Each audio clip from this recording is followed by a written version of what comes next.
Hi, it's Celeste Majors, your canary in the coal mine. So today I wanted to talk about plant protein sources. I'm largely a vegan, which means I don't eat any meat or dairy or fish or chicken or any of those things. Now I've added in a little bit into my diet, but just really a tiny bit. And so the first question that people ask me is, well, where do you get your protein from?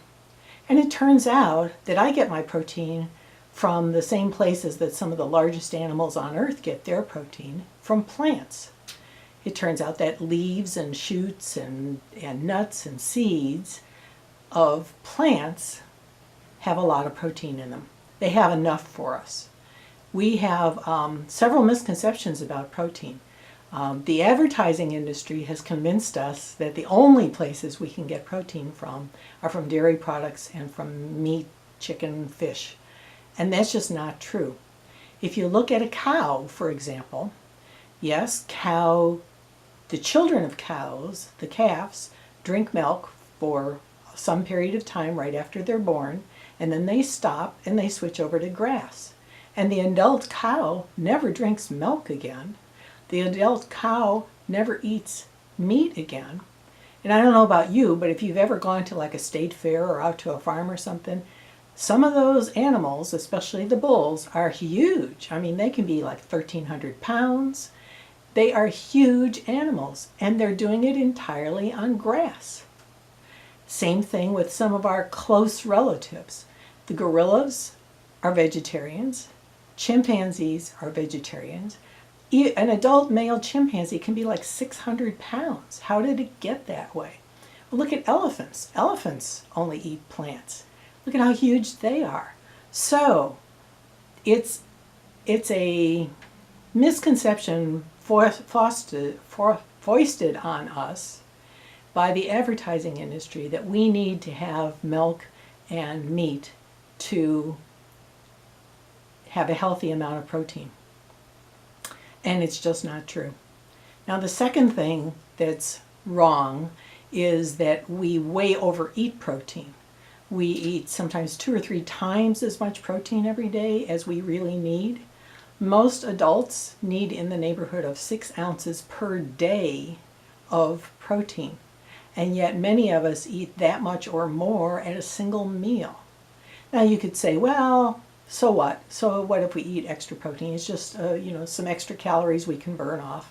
Well, it's not quite that easy, because it turns out that excess protein leads to medical problems in our body.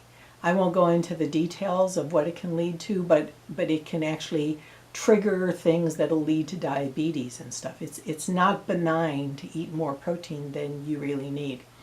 The way the body is constructed, fats and carbohydrates are the things that it uses for energy, and protein is what it uses to repair damage and grow. So if you're eating more protein than what you need, you're just stockpiling some building materials. And how are those building materials stockpiled? Well, they're stockpiled as fat on your body. And then they get reconverted when you have a shortage of energy back into blood glucose, and then you can use that energy to live life. So, one, we don't need as much protein as you may think. You can just Google that on the CDC website, and there's a little table you can fill in with your body weight and stuff that'll tell you how much you personally need in the way of protein. But it won't be anywhere near as much as you think.